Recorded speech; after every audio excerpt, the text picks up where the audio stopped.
Chers auditeurs, bonjour. Donc ce soir, nous sommes au pôle culturel Jean Ferrat qui vient d'être inauguré par le maire. Et je suis en présence donc de la responsable du pôle culturel qui va se présenter elle-même. Bonjour Miss. Bonjour, Fanny Joria-Guiral, donc directrice du pôle culturel Jean Ferrat sur Sauveterre. Ok, merci de votre accueil. On a été très agréablement surpris par cette visite et cette découverte du lieu. Vous avez un maire extraordinaire, plein d'émotions, un discours qui m'a enthousiasmé mais au plus profond, quoi. Un maire passionné, passionné aussi par la culture et la culture pour tous. Et donc ça nous permet d'avoir un outil cohérent, avec une salle de spectacle, une médiathèque et une école de musique. Donc il nous permettra de recevoir et des spectacles artistiques et professionnels et également des associations évidemment du village et des alentours. Alors j'ai vu que c'est un projet qui est mené depuis longtemps par le maire et l'ancienne municipalité, puisque c'est Monsieur Tardieu, l'ancien maire, qui était à la base du projet. Alors combien de temps entre le moment de la maîtrise foncière du terrain jusqu'à l'ouverture, parce qu'apparemment il y a eu pas mal d'aléas, et le maire nous a raconté des anecdotes bien croustillantes d'ailleurs. Oui, alors exactement les dates, je ne pourrais pas vous les donner, mais environ 4-5 ans de travaux, effectivement il y a eu pas mal de problèmes, et donc c'est d'autant plus important d'ouvrir aujourd'hui, et d'avoir autant de monde à notre inauguration. Oui, beaucoup de monde, beaucoup de maires. Jean-Marc Roubaud, donc président du Grand Avignon, était présent, le préfet du Gard également. Alors, j'ai vu donc votre programmation, puisque vous nous avez fait passer l'ensemble de la programmation. Déjà, la jauge de la salle, donc une jauge de combien ? 250 places. D'accord, avec un plateau ? Alors exactement, qui va faire 12 sur 8. Voilà, un beau plateau avec un plancher qui nous permet de recevoir de la danse, du théâtre. On aura aussi du cinéma. Donc c'est vrai que ça va permettre une programmation très éclectique avec des concerts, du théâtre, de la danse, du jeune public et même du très jeune public parce que les spectacles commenceront à partir de 6 mois. Ah, super! Avis aux mamans alors, même les mamans. Alors, est-ce que ce sera ouvert à tout le monde puisque nous, on est essentiellement sur le Vaucluse. Donc la question essentielle, je suppose que vous acceptez les Vauclusiens bien volontiers. Avec grand plaisir. Évidemment, c'est une salle ouverte à tout le monde. On espère accueillir le plus de monde possible. Et on a également des partenariats avec l'Opéra, avec Festo Pichot, le Festival Polar. Donc, avec les Vauclusiens, avec les Gardois, on a de la chance de recevoir tout le monde. D'accord. Alors, dites-nous, ça démarre donc effectivement demain, d'après ce que j'ai compris, vous avez déjà un concert demain qui est programmé avec une visite encore de l'espace. Donc, si les auditeurs veulent venir voir, c'est le moment d'en profiter. Effectivement. Donc, nous avons Manu & demain soir, un concert qui est déjà malheureusement complet, mais voilà. Samedi, des journées portes ouvertes avec des visites animées par des comédiens et par les associations de sauveterre. Et dimanche, donc LOL Rap, on a la chance de les recevoir pour un concert à 16h30. D'accord. J'ai vu que vous recevez Gilles Alma. Est-ce que c'est lui qui va démarrer la saison théâtrale, on va dire ? Alors, il ne démarre pas la saison théâtrale, mais on le reçoit pour 2018. Voilà, il vient fêter janvier 2018, la nouvelle année avec nous à Sauveterre. D'accord, ok.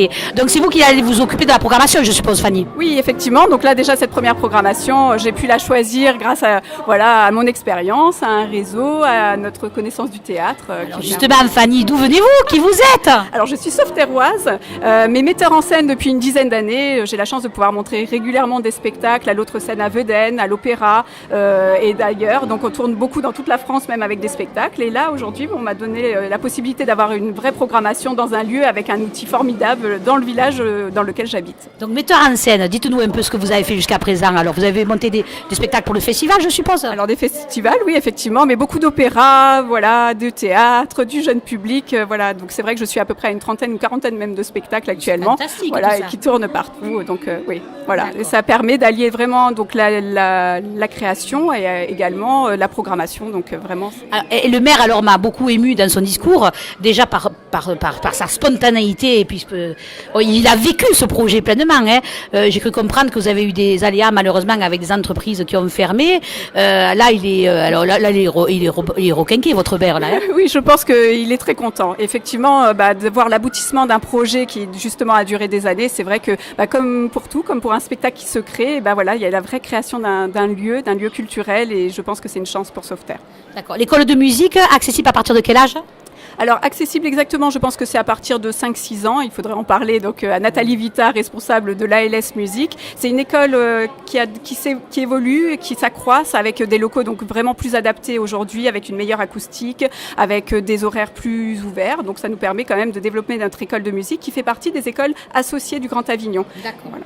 Accessible aux gens autour de Sauveterre ou en priorité aux gens de Sauveterre ? Alors, pour les gens de Sauveterre, mais grâce à ce lieu, il peut effectivement s'ouvrir sur d'autres personnes qui seraient intéressées par la musique, plutôt de la musique amplifiée, plutôt de la musique, batterie. Vous avez sacré matériel, hein ? Il y en a des batteries, hein ? Oui, oui, ils sont passionnés aussi, l'école de musique, voilà. D'accord.